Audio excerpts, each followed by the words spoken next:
The Shire is quiet. The lanterns are glowing. Welcome back to the Hobbit's Hideout, where stories grow like leaves on the party tree. Hello guys, today we'll wander along forgotten paths with a gentle wizard whose heart beats in rhythm with the woodland creatures. Before we wander the Shire together, let's pause. Take a long, deep breath and let the weight of your day melt away like morning mist on the party tree. You've earned this quiet moment just for you. Imagine the soft grass beneath your feet, the smell of fresh baked bread in the air. If any part of this tale makes you smile or brings you a sense of home, I'd love to hear about it in the comments below. Now, let me paint the scene for you.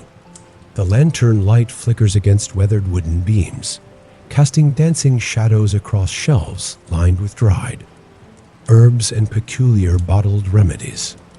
Outside, raindrops tap a gentle rhythm against the moss-covered roof, a soothing melody that fills the small cottage tucked between ancient oak roots. The scent of damp earth mingles with wood smoke and something sweetly medicinal, a tea of chamomile and forest honey brewing over the hearth. Tonight, the air carries something different with each raindrop, a whisper of unease that rustles through the leaves outside, a tension in the usual comforting symphony of the forest. The brown wizard sits hunched at his table, weathered hands carefully cradling a small thrush whose wing trembles beneath his gentle touch. His beard, the color of autumn bracken flecked with silver, pools against the wooden tabletop as he leans close, whispering words of comfort too soft for any but the bird to hear. The thrush's dark eyes hold his gaze, urgent messages passing between them in a language older than words. "Rest now, little messenger," he murmurs, stroking a single finger along the bird's damp feathers. "I understand what must be done." A rumble of thunder rolls across the darkening sky, and the wizard's eyes drift to the window where raindrops trace silver paths down clouded glass. Beyond, the great trees of Mirkwood stand like sentinels, their ancient limbs swaying in the growing wind. Once, these woods had been called Greenwood the Great, filled with light and song. Now, shadows gather beneath the canopy, stretching longer with each passing season. The wizard sighs, a sound heavy with reluctance. His cottage, built into the embrace of an ancient oak at the forest's edge, has been his sanctuary for more years than most mortal men could count. Here, he has tended the woodland creatures, studied the language of plants, and watched the slow turning of seasons with patient eyes. He has been content in his solitude, finding purpose in small healing magics and the quiet stewardship of the land around him. But the thrush's message cannot be ignored, nor can the dreams that have troubled his sleep these past months, dreams of creatures crying out from webs of shadow near the hill of dark sorcery that men now call Dalguldur. With careful movements, he places the thrush in a small nest lined with soft moss, settled safely near the warmth of the hearth. "Rest here tonight," he tells his small patient. "Tomorrow, we both have journeys to make." As the rain continues its gentle percussion against the roof, the wizard moves about his cottage with deliberate purpose. Herbs are bundled and tucked into a weathered leather pouch. A walking staff, knotted and gnarled like the hands that grasp it, is retrieved from its place beside the door. A worn cloak, the color of forest shadows, is lifted from its peg. There is no haste in his preparations, only the steady rhythm of one who knows that some paths must be walked regardless of one's readiness to begin the journey. Outside, the daylight dims further as evening approaches, and the wizard lights more candles with a whispered word, tiny flames blooming at his command. From a high shelf, he retrieves a small wooden box carved with images of leaves and birds in flight. Inside rests a simple circlet of twisted silver, set with a single amber stone.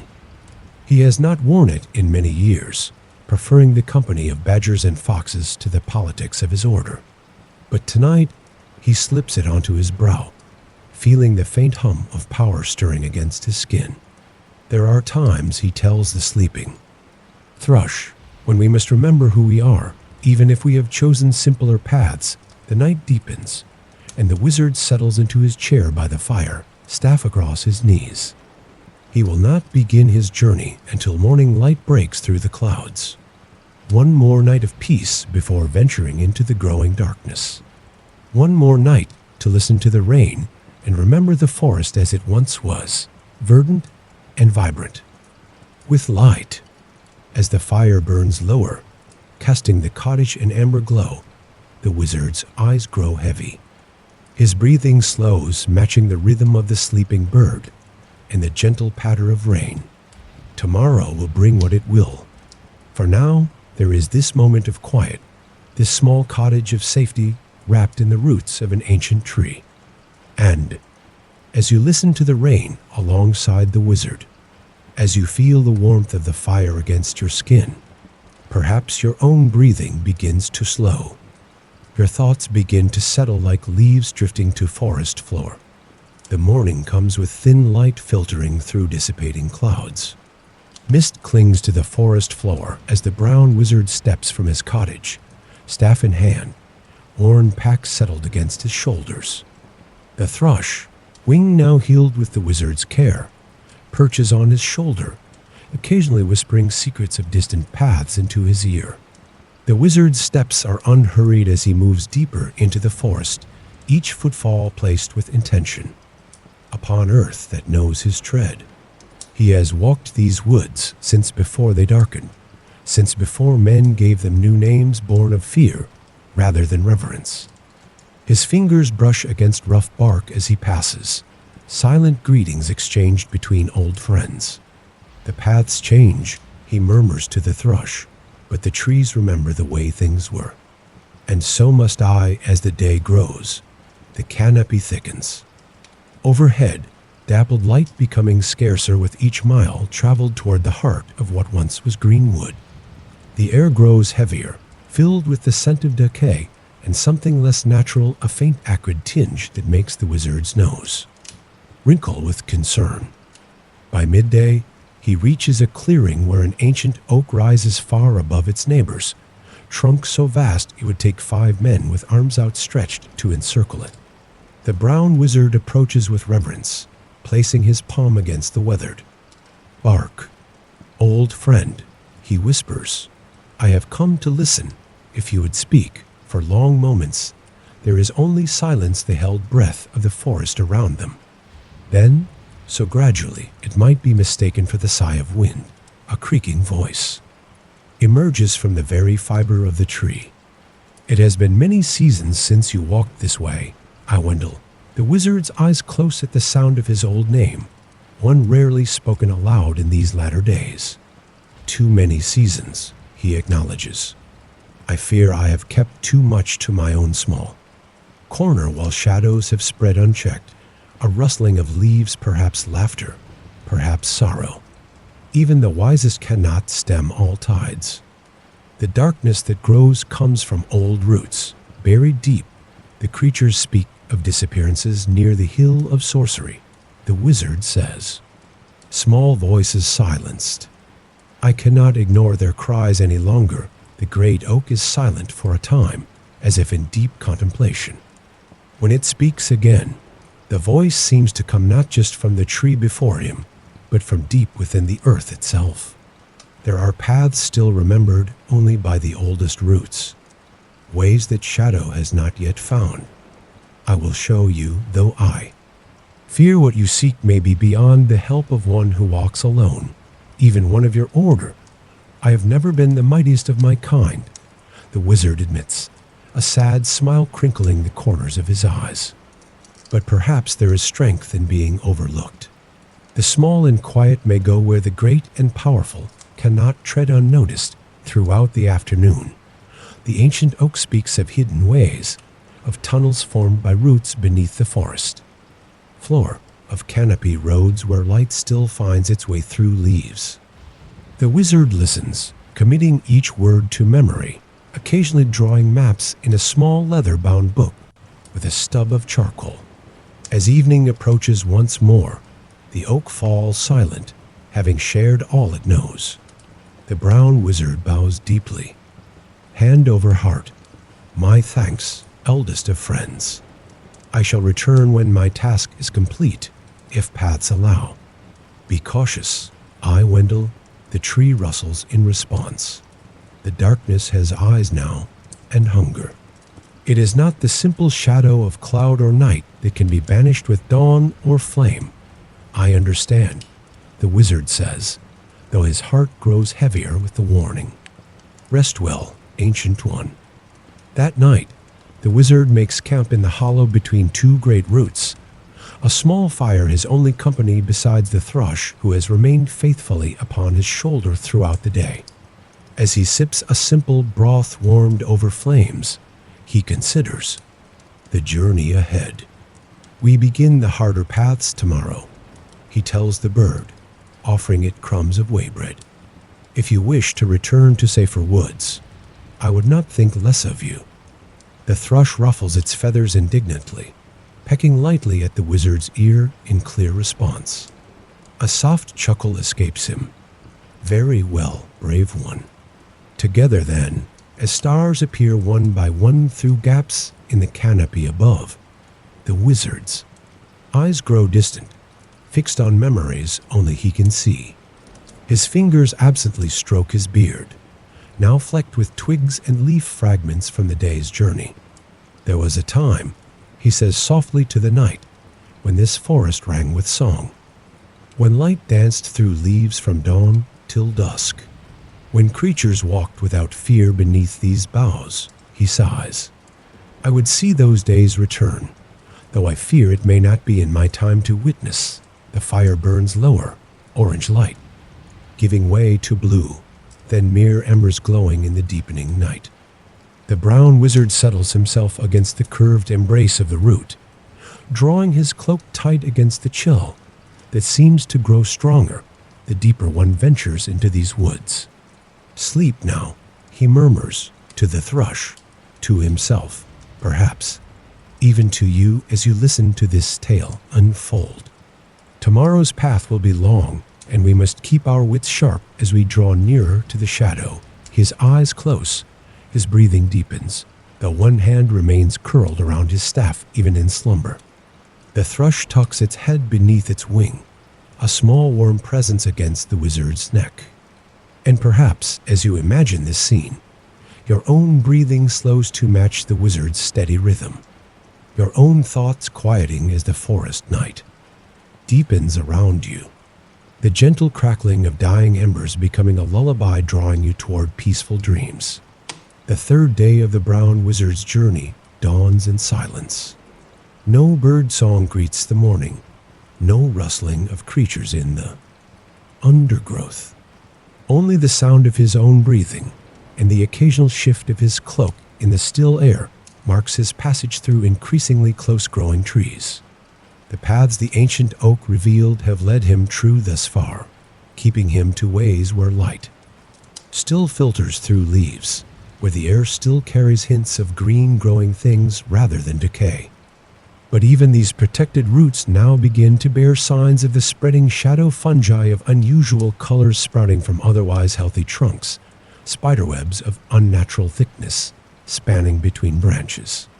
We draw close, the wizard murmurs. To the thrush. Keep your eyes sharp, little friend. By midday, he pauses before a narrow ravine cutting across his path. Below, a stream trickles through stone, its water running dark and sluggish. The wizard frowns, crouching to examine the liquid without touching it. Once, this was clear as crystal, he says softly. The lady's mirror stream, we called it, for how perfectly it reflected the stars on clear nights. The thrush chirps, questioningly, hopping down from his shoulder to the edge of the ravine. No, the wizard warns gently. Do not drink from it now. I fear it carries taint from upstream. From the hill, using his staff for balance, the wizard picks his way carefully down the steep bank and across stepping stones barely breaking. the surface of the murky water. With each step, he whispers words of cleansing, small flashes of blue light briefly illuminating the stream bed before fading away. A small magic, he tells the thrush as they reach the far side. Not enough to heal the water entirely, but perhaps enough to begin its recovery. Many such small magics may accomplish what one great working cannot. As afternoon wanes toward evening, the forest grows noticeably darker, trees twisted in two. Shapes of silent agony, branches reaching like grasping hands toward anyone who might pass beneath. The air hangs heavy, thick with spores and the miasma of rot. The wizard steps slow, his senses alert for any movement in the gloom surrounding the path. The thrush presses close against his neck, feathers puffed in anxiety. "Courage, little one," he whispers. "We are not without resources." From his pouch, he draws a small crystal vial that seems to capture what little light remains, amplifying it into a soft glow that illuminates their immediate surroundings. In its radiance, the twisted forms of the trees recede somewhat, shadows, pulling back like creatures retreating from unexpected flame. It is in this gentle light that the wizard first sees them, delicate strands of darkness, more substantial than shadow, but less tangible than thread, woven between trees in intricate patterns that seem to shift when viewed directly. Following their direction, the brown wizard moves with increased caution, each footfall placed deliberately to make no sound upon the leaf-strewn ground. The webs, for so he names them in his mind, though they bear little resemblance to the honest work of spiders, grow thicker as he advances, some strands as thick as his thumb, pulsing with faint sickly light. And suspended within their embrace, he begins to see small forms: of squirrel here, a family of dormice there, a fox caught mid-leap. The creatures hang motionless, neither dead nor truly alive, eyes open, but unseeing, breath drawn, but never released, preserved like insects in amber, in a moment of terror that has no end. The wizard's heart aches at the sight, his fingers tightening around his staff until knuckles whiten beneath weathered skin. These are his charges, the quiet hearts of the woodland to whom he has devoted his long life.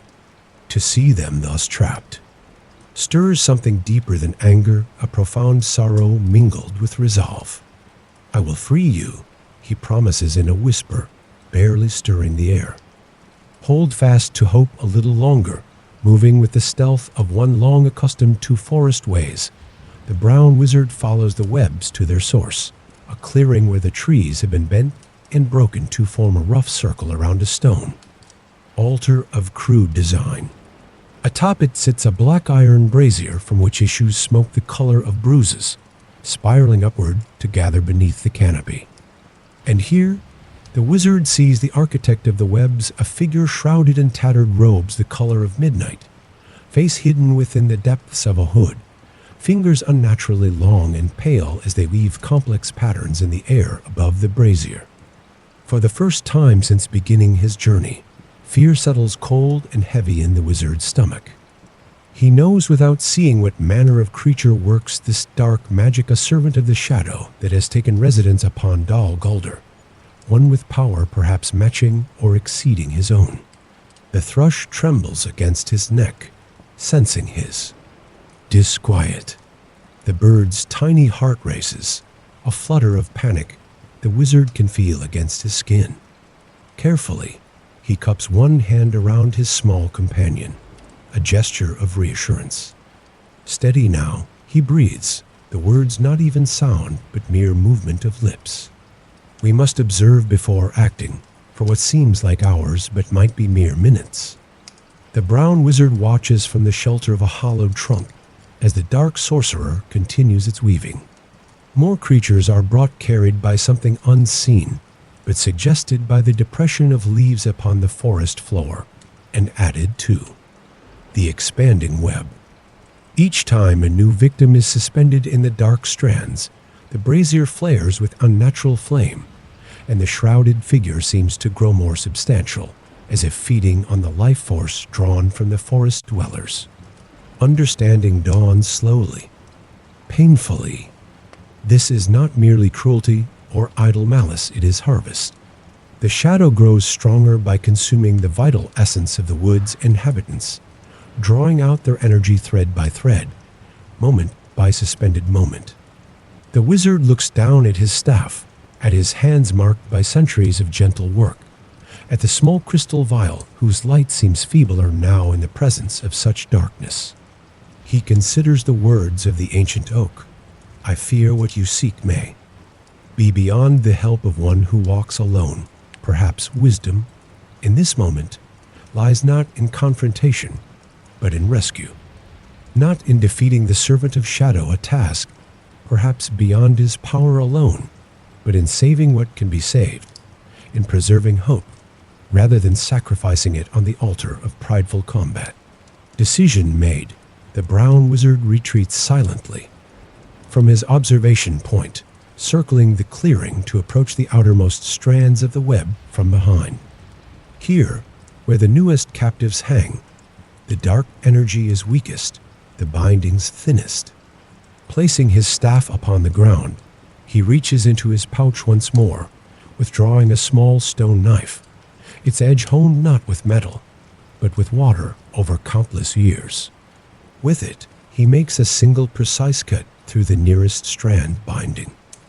A young rabbit. The web shivers but does not alarm its creator. Encouraged, the wizard works quickly, precisely, severing connections with surgical care while whispering words of waking to each creature as it falls gently into his waiting palm. Return to yourselves, he tells them softly. Remember sunlight. Remember the taste of clean water. Remember what it is to move freely beneath these boughs, one by one, eyes clear. Breathing resumes its natural rhythm. Tiny hearts restart their proper beat. The wizard sets each awakened creature upon the ground with instructions carried on breath, so faint only they can hear. Run, far and fast. Tell others to hide in deep burrows and high nests. Avoid open spaces. Stay where roots grow thickest. He works methodically, moving from strand to strand, cutting, catching, whispering, releasing. The thrush aids him now, flitting from his shoulder to each newly freed creature, guiding them away from danger with gentle pushes of its wings. But such work cannot go unnoticed forever. As the 20th captive astote with eyes like polished jet slips away into the undergrowth, a discordant note sounds through the clearing. The dark weaver has sensed the disturbance in its creation. The brown wizard freezes, knife poised. Above the binding of a young fox, as the shrouded figure turns slowly, hood pivoting to survey its domain. Though no eyes are visible within that lightless cowl, the wizard feels the moment its attention fixes upon the section of web where captives have vanished. A sound issues from beneath the hood, not speech, but the rustling of dry leaves over stone, the sliding of scales through dead grass. The figure begins to move toward the disturbance, gliding rather than walking, dark robes leaving no impression upon the forest floor. Time has run out. Choices must be made.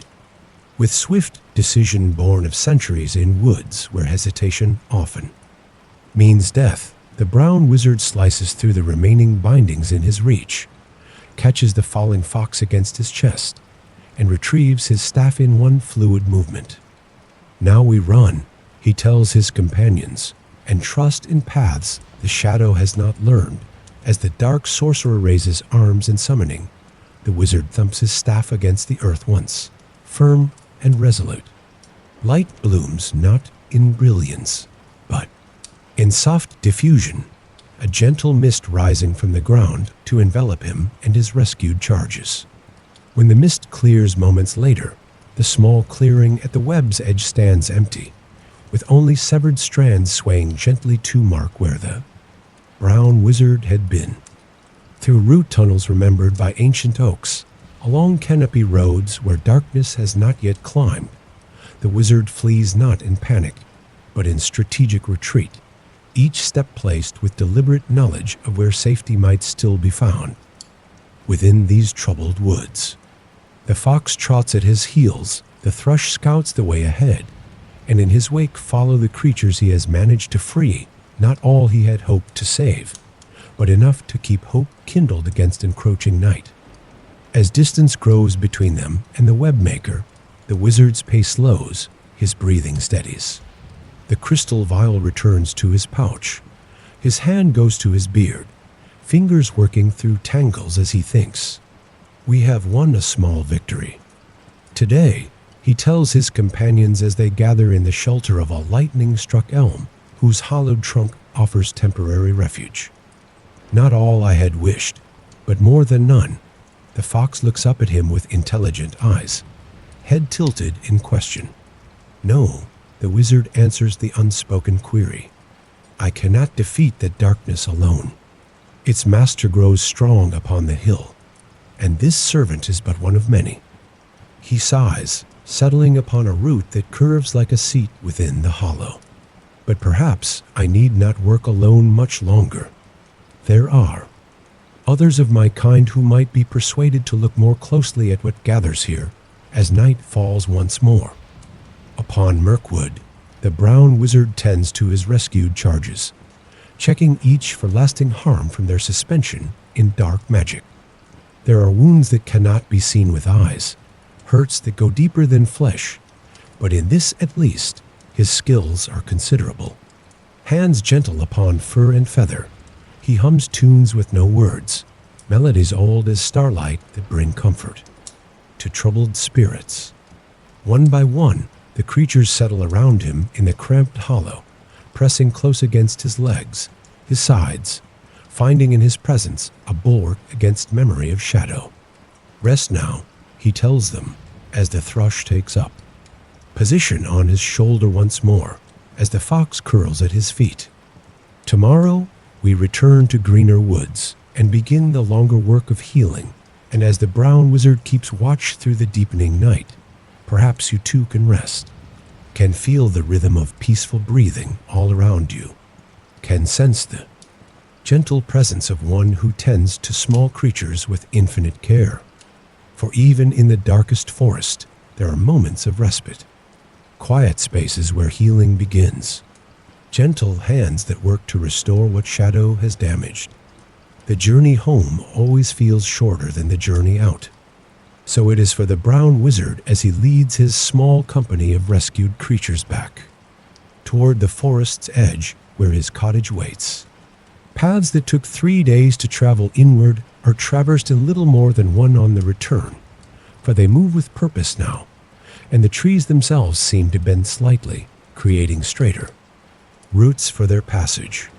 By midday of the second day, they reach the ancient oak that first guided their way. The great tree's leaves rustle in greeting as they approach, a shower of dappled light falling around them as branches shift to allow sunlight through the canopy. You return sooner than expected. I Wendell, the oak creaks, and with companions. I see, the wizard bows, hand over heart as before. Not all I hoped to save, but those I could reach. The darkness has servants more powerful than I anticipated. A contemplative silence then, yet you live to fight another day.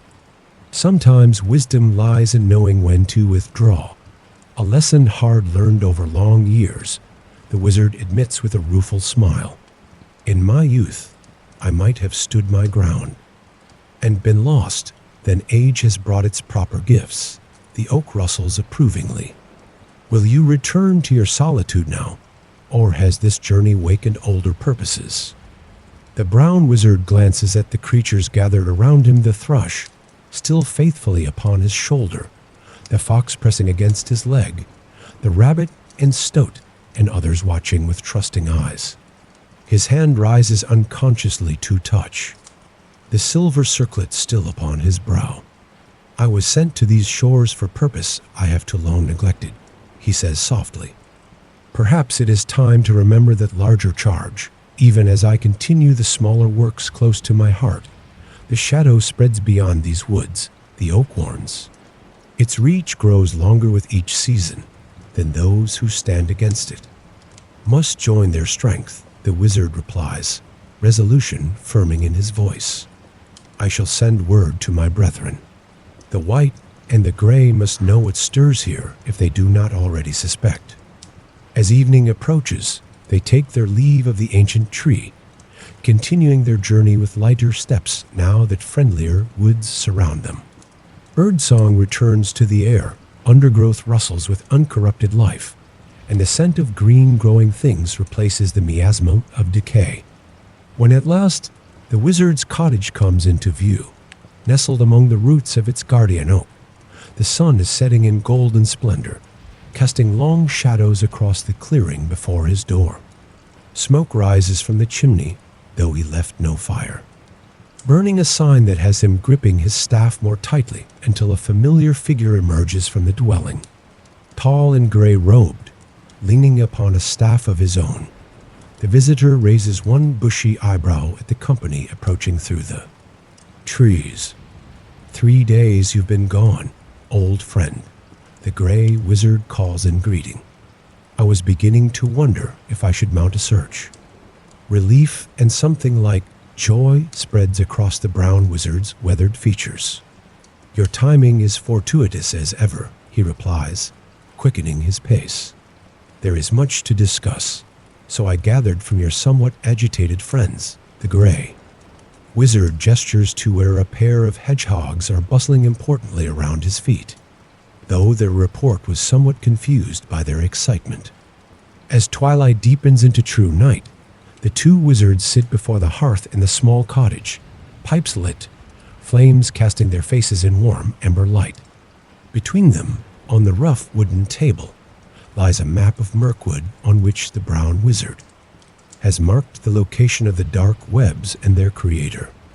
The rescued creatures have been settled comfortably, some returning to their own homes in the surrounding woods, others choosing to remain close to the cottage for a time while recovering from their ordeal. The thrush has taken up residence in the nest by the fire, watching the wizard's counsel with bright attentive eyes.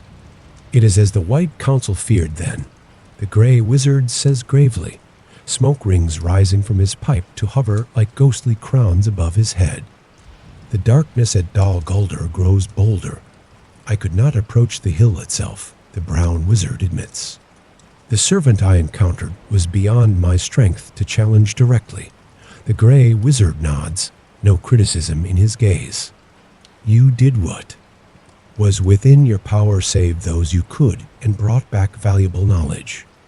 None could ask more, and yet more must be done, the brown wizard says softly, staring into the flames. The forest suffers. Creatures disappear. The very water runs tainted. More will be done, his friend assures him. The white has called a council. We are summoned to attend in 1 month's time. The brown wizard looks up sharply.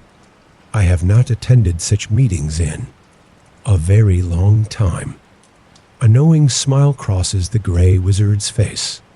Yet I think you will attend this one. Something has changed in you, old friend. I see it in your eyes. Silence falls between them, comfortable as only silence between ancient companions can be.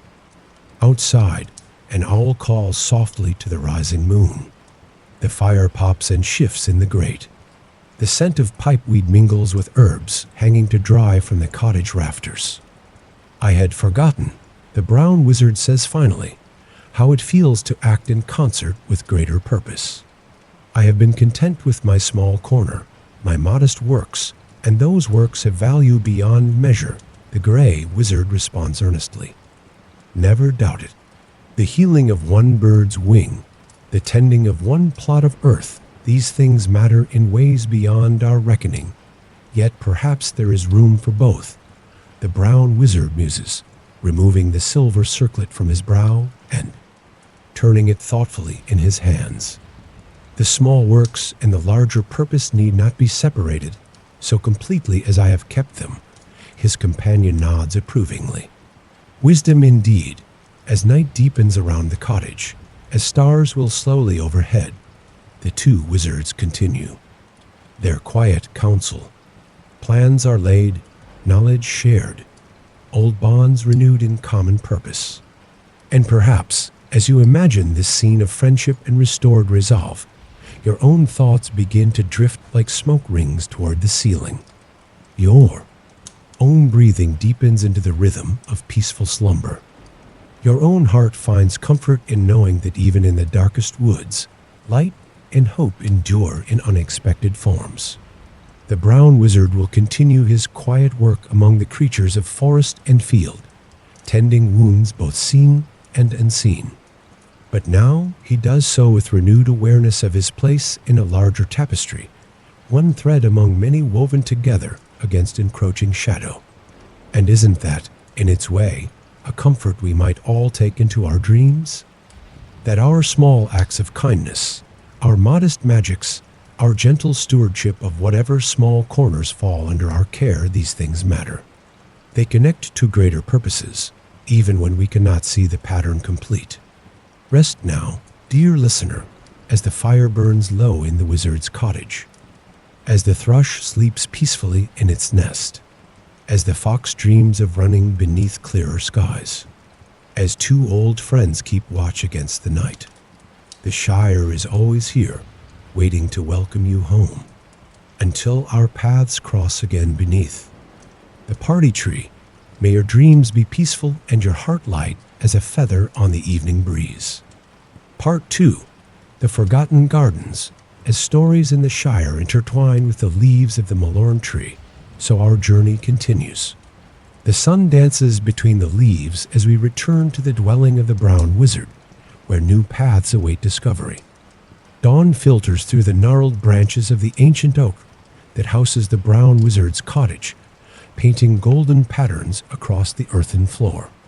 Inside, the fire from the previous night still holds a faint warmth, orange embers pulsing gently like drowsy hearts.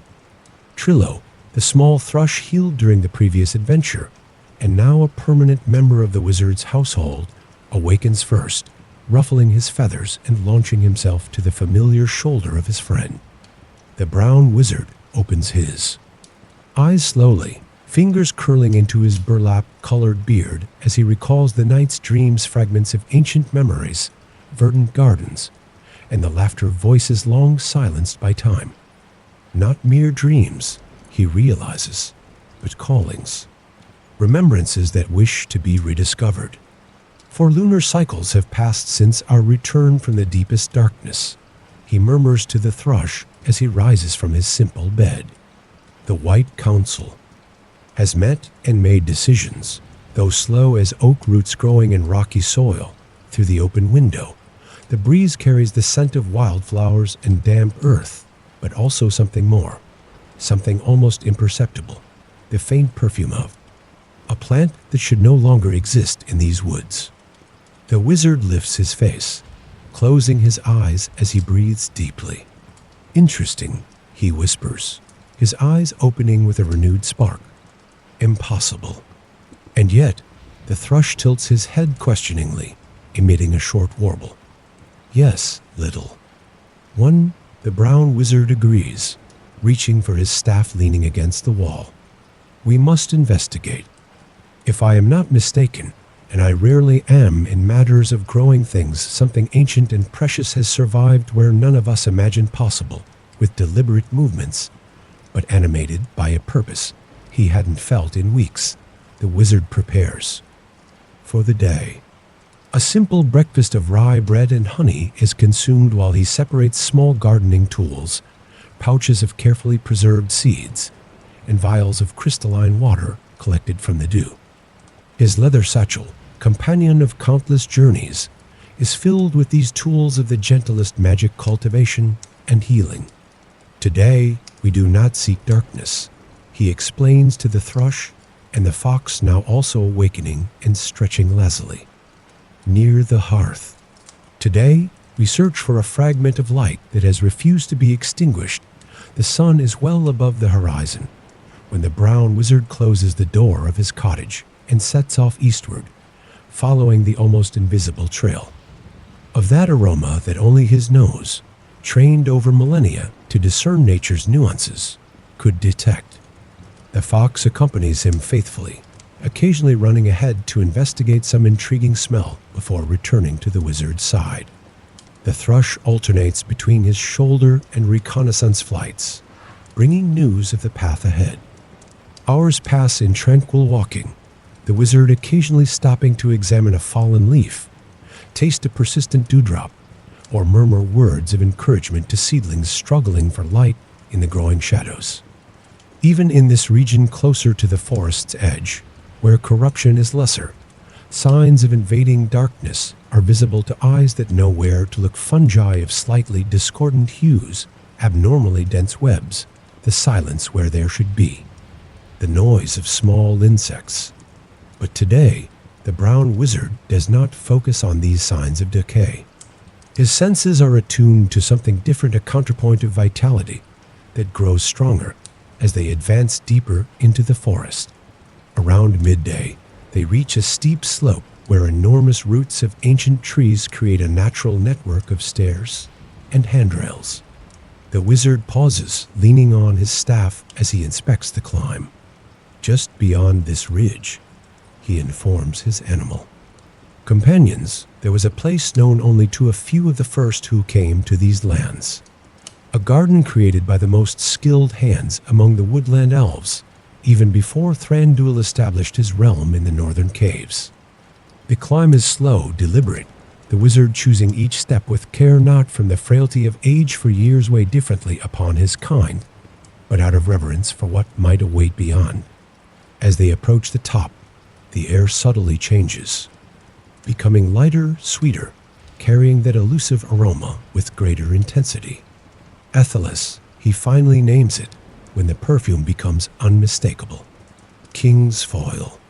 It should no longer bloom so deep in Mirkwood, reaching the crest of the elevation. The brown wizard stops abruptly, his breath momentarily taken by the sight beyond. A natural depression opens before them, protected on three sides by steep slopes, and on the fourth side by an immense rock outcropping that rises like a silent guardian. And there, nestled in this natural basin, like a gem in a setting, lies a garden, or at least what remains of a garden. At first glance, it appears little more than a clearing where the forest's corruption has not fully penetrated a circle of relative health amid growing disease. But to the wizard's trained eyes, the patterns reveal humanoid intention. Concentric circular beds, now partially obscured by wild growth, radiate from a central font where crystalline water still springs from some unsullied underground vein. The gardens of the Dawn Star, the wizard whispers, with the reverence of one rediscovering a long-lost sanctuary. I considered them merely a legend. Slowly, almost hesitantly, like one who fears a sudden movement might cause the vision to dissipate like morning mist, the brown wizard descends the slope toward the garden. The fox runs ahead, its muzzle working furiously to catalog the many unfamiliar scents, while the thrush affilies over in wide circles, warbling cheerfully. The garden's center is marked by a simple fountain, a single smooth stone, where water flows in silvery trickles before gathering in a small circular pool. Around this fountain grow tufts of athelis, their white flowers like stars against the deep green of the leaves. Beyond them, in ever-widening circles, vestiges of planned beds harbor species the wizard hadn't seen for centuries, golden-petaled. Gilrain, nifretal that glows softly even in daylight, and alpharin, whose perfume heals the heart's sorrow. But among these resilient survivors, weeds have also grown. Not evil plants born from Dal Gulder's corruption, but simply the natural result of centuries of abandonment, common vegetation that, without hands to guide it, invaded the once carefully maintained beds. The brown wizard kneels before the fountain, dipping his fingers in the fresh water. Crystalline drops glisten on his time-weathered skin, and he brings them to his lips, tasting their purity. Blessed by Ulmo's memory, he murmurs. This water flows from the roots of the misty mountains, too deep to be touched by shadow. With renewed reverence, he walks through the abandoned garden, identifying each surviving plant, occasionally kneeling to free a shoot suffocated by invasive vines or to caress a flower that had not bloomed within sight of mortal eyes for countless seasons. It is no coincidence that these gardens have endured, he tells the fox who follows him curiously. They were founded in a location where ancient forces still flow close to the world's surface. The first Elven gardeners felt such currents instinctively, building their sanctuaries where the music of creation still echoed most clearly. Throughout the afternoon, the wizard explores every corner of the forgotten garden, mapping it not just with eyes and hands, but with deeper senses that belong only to those of his order. He discovers patterns in the stones that delimit the bed's inscriptions nearly erased by time that speak of healing, growth, and renewal.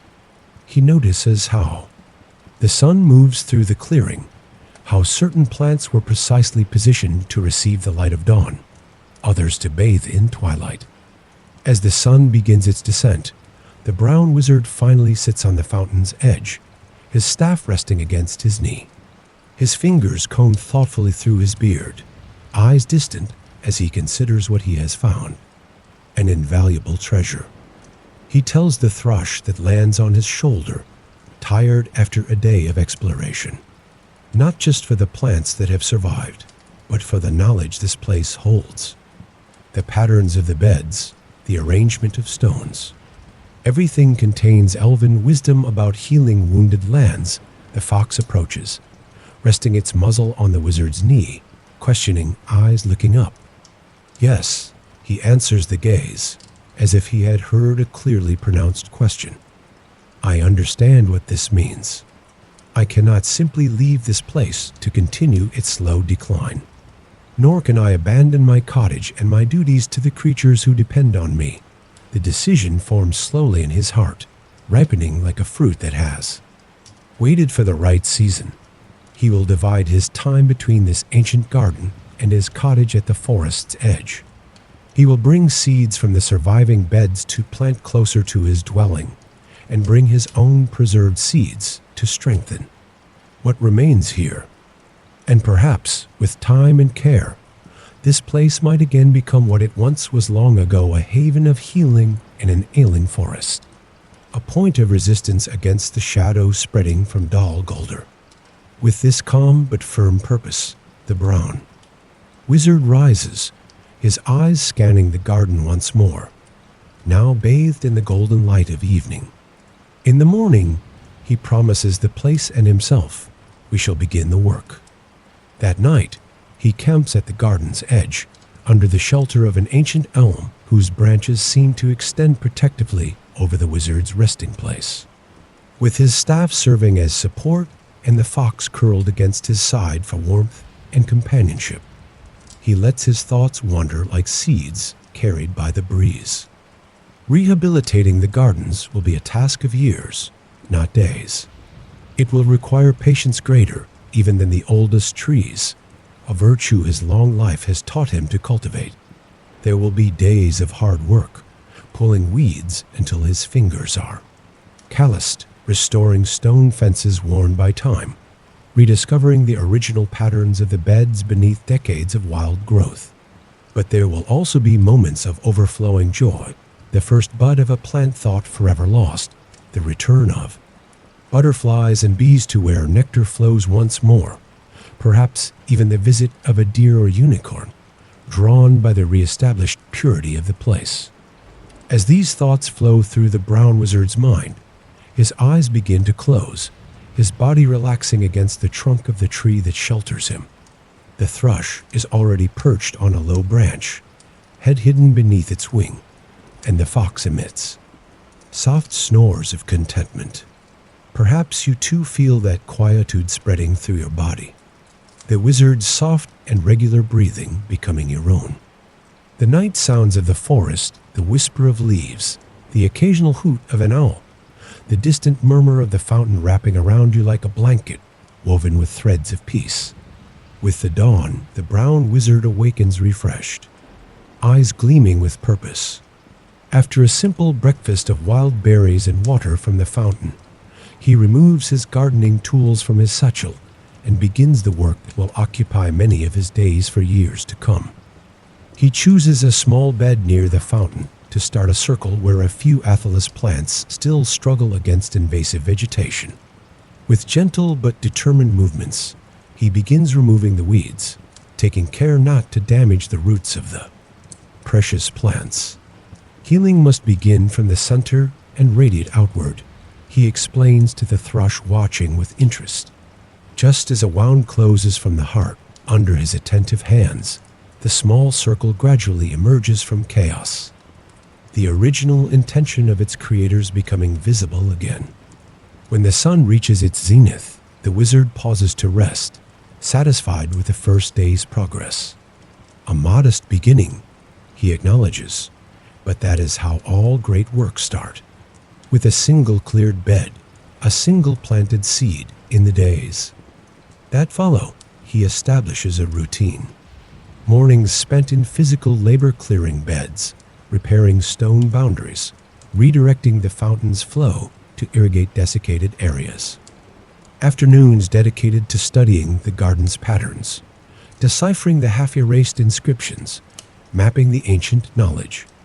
Evenings occupied with cataloging his discoveries in a small leather book, using charcoal to sketch rare plants and record their properties. The fox and thrush become willing assistants in their own way, the former digging out invasive roots that his human hands would struggle to remove, the latter bringing seeds from healthy plants in other parts of the forest. Other creatures begin to visit as well, drawn by the garden's renewed energy. Curious squirrels, cautious rabbits, an elderly badger who watches the work with critically intelligent eyes. 1 week passes, then 2. The brown wizard briefly returns to his cottage to fetch more supplies, only to discover that news of his new endeavor has spread through the forest creatures. A pair of deer accompanies him on his return to the garden, and a flock of songbirds establishes residence in the surrounding trees, filling the air with melodies long absent from this part of the forest.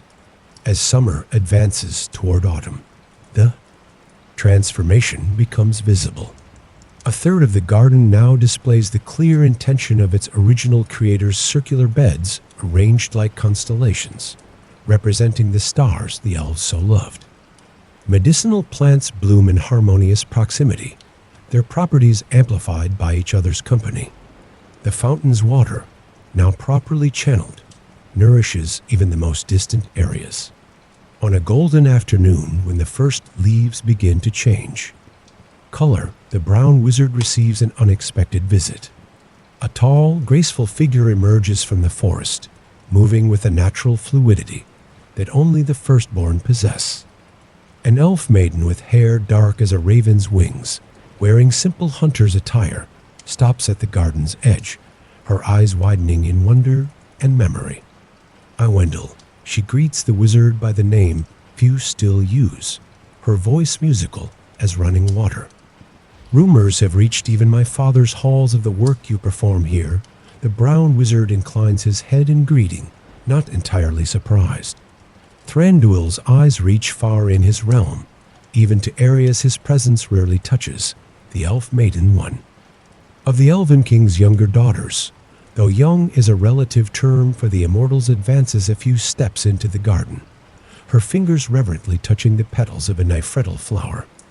I thought these gardens existed only in our songs, she confesses. Created even before my father's birth, abandoned when the shadow began to spread, your people's memory is long, the wizard observes. But sometimes even elves can forget what they do not see with their eyes. She walks through the garden, absorbing every detail with the keen gaze of her race. You do this work alone? The brown wizard smiles, gesturing to the thrush, the fox, and the many other creatures that now make the garden their home.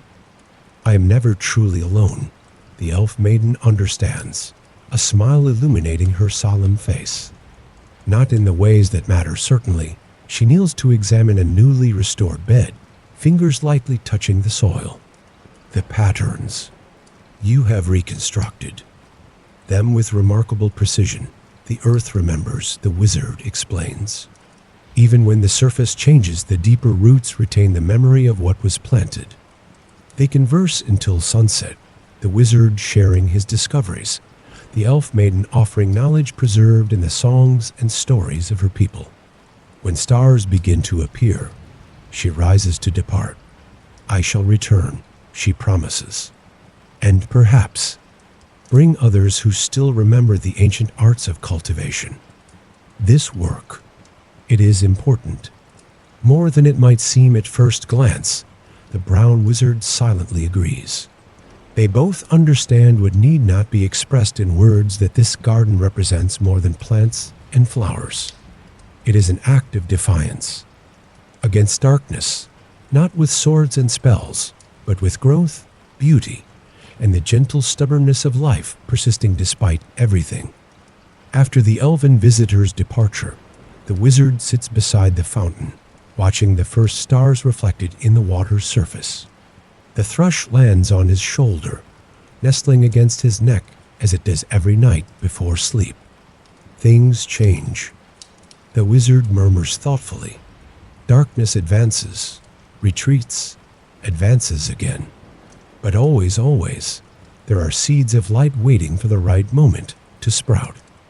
In the weeks that follow, the garden receives more visitors, 2 young woodland elves sent by Thranduil, bringing rare saplings from more protected areas of the realm. A family of beavers who, unbidden, construct an elaborate system to regulate. The fountains flow during rainy seasons. Even the gray wizard makes a brief appearance, his eyes twinkling with approval beneath bushy eyebrows. Worthy work, the gray-clad visitor comments as they share a pipe in the evening light. Perhaps more vital to the coming battle than many will understand as autumn deepens. The trees around the garden dress themselves in gold and crimson. The brown wizard works with redoubled urgency, preparing the beds for winter, covering delicate plants with layers of dry leaves, storing seeds for the following spring. One misty morning, as the wizard kneels by a circular bed containing rare healing herbs, he notices something remarkable. Where once there had been only 3 struggling aethelus plants, now 12 new shoots push through the soil, their tiny leaves unfurling with vitality that defies the growing chill in the air. The land responds, he whispers, touching one delicate seedling with a reverent finger. Not just to my care, but to its own memory of what it once was. The thrush, perched on a nearby stone, trills questioningly. Yes, the wizard answers, smiling. It is like a spell, though not one cast with staff or incantation.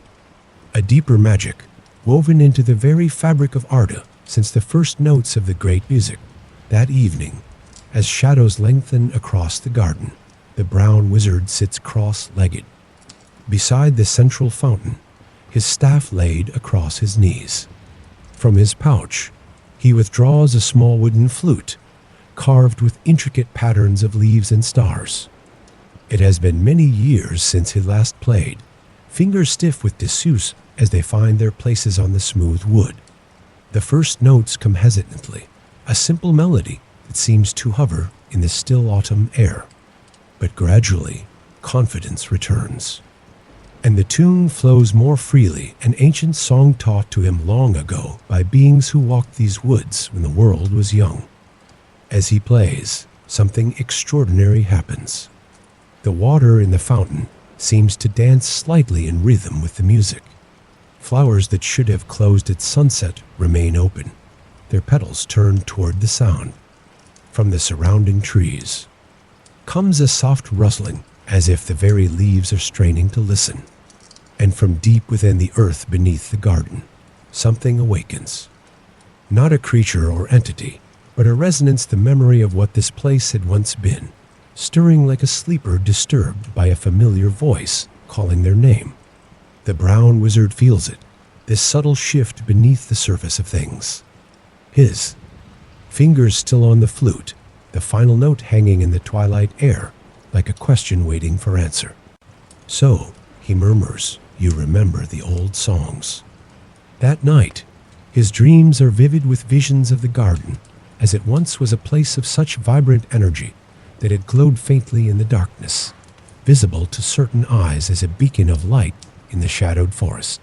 He sees tall elven figures, moving among the beds, their hands working with the quick precision of those who have practiced an art for centuries. He hears their voices, soft as wind-blown leaves, singing to the plants as they tend them. And in the dream, one figure turns. Toward him, an elf with eyes ancient, even among the immortals, silver hair gleaming in starlight. "We entrusted these gardens to time," the dream elf speaks, voice resonating not through air, but directly into the wizard's mind, hoping they would endure until one came who remembered their purpose when the brown wizard wakes just before dawn, dew glistening on his beard. He understands with sudden clarity that his discovery of this place was no accident. Perhaps the dreams that had troubled his sleep for months, which he had attributed to the growing shadow from Dal Guldur, had another source entirely, a calling from something more ancient than the darkness, patiently waiting to be heard. He rises, stretching muscles stiff from the cool night air, and makes his way to the fountain. The surface of the water is perfectly still, reflecting the fading stars above. The wizard gazes into this mirror, not seeing his own reflection, but something deeper, patterns of light beneath the surface, constellations of energy connecting each plant, each stone, each carefully placed element of the garden. "A node," he says aloud, understanding dawning. Not just a garden, but a nexus, one of several created to maintain balance in the forest. The thrush, awakening on its branch, flies down to land on the fountain's edge, head tilted as if sharing in the wizard's revelation. "There must be others," the brown wizard continues, excitement quickening his usually measured speech. "This was never meant to stand alone. It is part of a network, a tapestry of light woven through the forest to counter darkness before such darkness even existed." With new purpose, he spends the morning mapping the garden in greater detail, noting how certain beds align with the rising sun, how others form patterns that correspond to no constellation visible in the skies of Middle-earth, but perhaps echo stars remembered from another age entirely. By midday, a theory has formed in his mind. If this garden is indeed one node in a network, then there should be others perhaps long forgotten, perhaps even more thoroughly reclaimed by the forest than this one. And if they could be found, restored, not merely places of beauty, he explains to the fox who sits attentively at his feet, but points of power. Subtle power, the kind that strengthens life rather than dominating it. The kind that cleanses corruption not through confrontation, but through the simple, insistent presence of health. A week later, when the first frost arrives to dust the garden with crystalline white, the brown wizard reluctantly prepares for his temporary departure. Winter approaches, and he must return to his cottage on the forest's edge, where creatures will seek shelter from the coming cold. But his mind is alight with plans for spring, not just for this garden, but for the search for others that must exist. On his final evening, as twilight gathers among the trees, he plays his flute once more beside the fountain. The melody is different this time, not a song of remembrance, but one of promise of return, of commitment to the work begun. When he finishes, in the silence that follows, he feels rather than hears a response, a pulse of energy from deep beneath the garden, like a heartbeat acknowledging his own. "I will return with the thaw," he promises aloud. What has begun here will continue. Carefully, he wraps his flute in a square of soft cloth and returns it to his pouch. The thrush settles on his shoulder. The fox stands ready at his side. both understanding without words that tomorrow they journey home. As the brown wizard takes a final walk through the garden in the deepening dusk, he reflects on how much has changed since he first followed that elusive scent of Athelas to this hidden place. What began as curiosity has transformed into purpose. What seemed a pleasant diversion has revealed itself as vital work. Perhaps this is how it always is, he muses, running weathered fingers along the smooth stone of a restored garden wall. The greatest tasks find us when we least expect them, often disguised as small curiosities or passing fancies. Night falls fully, stars emerging one by one above the garden clearing. The brown wizard settles against the trunk of the elm that has sheltered him these many nights, drawing his cloak close against the autumn chill. Tomorrow will bring the long walk home, preparations for winter, the comforts of his familiar cottage. But his heart remains here, among the awakening beds and ancient stones, in this place where past and future seem to meet in fertile possibility. And as he drifts toward sleep, perhaps you too feel the gentle pull of slumber, the weight of your eyelids growing heavier, your breathing deepening to match the rhythm of the wizard's own. For in this moment, between wakefulness and dreams, we might all find ourselves wandering through forgotten gardens, places where beauty persists despite shadow, where hope takes root in the most unlikely soil, where the patient work of gentle hands can restore what once seemed lost forever. May your dreams be sweet as wild honey and peaceful as the sway of ancient boughs.